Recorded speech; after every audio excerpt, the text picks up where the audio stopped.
In 2006, a studio quietly considered killing off one of its biggest franchises. The movie that almost did it in made less money than the one before it, didn't star the franchise's lead actor, and was supposed to be the final nail in the coffin. That movie was The Fast and the Furious: Tokyo Drift.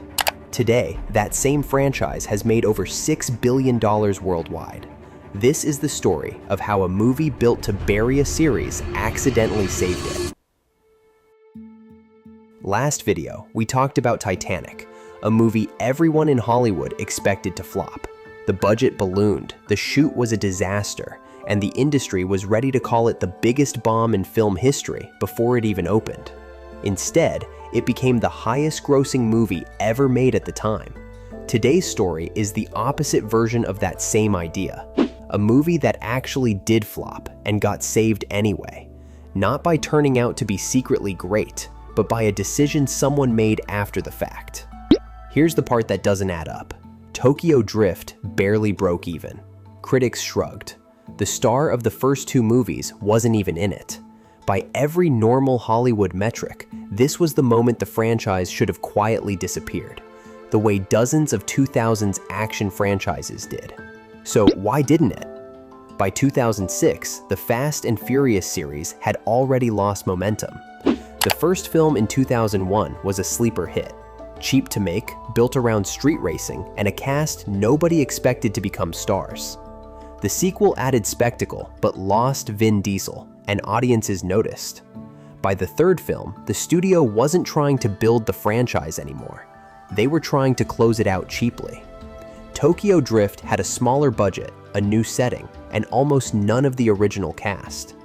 It made just over $158 million worldwide, barely double its budget, a bad number for a franchise sequel. Inside the studio, this was treated as the end of the line. But here's what nobody expected. Buried in that failed movie was a single scene, added almost as an afterthought, that would end up rewriting the entire timeline of the franchise. A minor character introduced in Tokyo Drift, a low-stakes side character named Han, would later be revealed to connect directly to the earlier films in the series, even though this movie was chronologically set after them. It seemed like a throwaway detail. It became the reason the studio didn't walk away. Here's the actual turning point, and it's not a movie, it's a decision. Instead of treating Tokyo Drift as the end, the studio and director Justin Lin treated it as a hidden puzzle piece. They realized they could fold this failed film back into the timeline of the next movies, connecting characters across films that had already been released. That single move did two things. It turned a flop into lore instead of a mistake, and it gave the studio a reason to keep going instead of cutting losses. The next film brought Vin Diesel back. The one after that, Fast 5, did something even bigger. It stopped being a street racing movie and became a heist movie. Fast 5 made over $626 million worldwide, 4 times what Tokyo Drift made, from a franchise that was supposed to be finished 3 years earlier.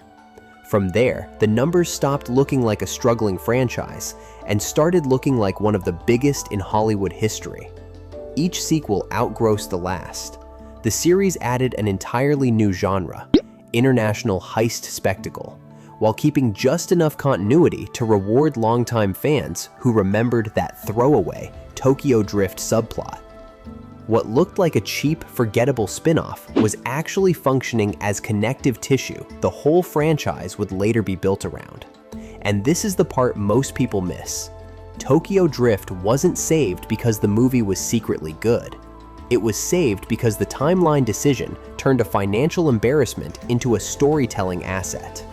Studios do this more often than audiences realize. A film that looks like a failure on a spreadsheet can quietly become the connective piece that makes a much bigger, much more profitable universe possible. The flop isn't always a mistake. Sometimes it's an accident that only pays off years later, once someone decides not to write it off. This is also why flop, as a label, is often wrong the moment you say it.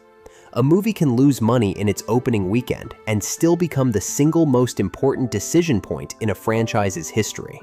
not despite being a flop, but partly because of how the studio chose to respond to it. The Fast and Furious franchise today isn't just one of the highest grossing in film history. It's a case study in how a business decision, not a creative one, can rescue a dead franchise. I don't have friends. I got family. So here's the question worth sitting with. How many other franchises had a moment just like this? A movie written off as a failure that quietly became the hinge the whole thing turned on. Drop the franchise you think had its own Tokyo Drift moment in the comments. I'm building the next video around the best answers. Because the more of these I dig into, the more it looks like Hollywood's biggest successes weren't built on avoiding failure. They were built on knowing exactly which failures were worth keeping around.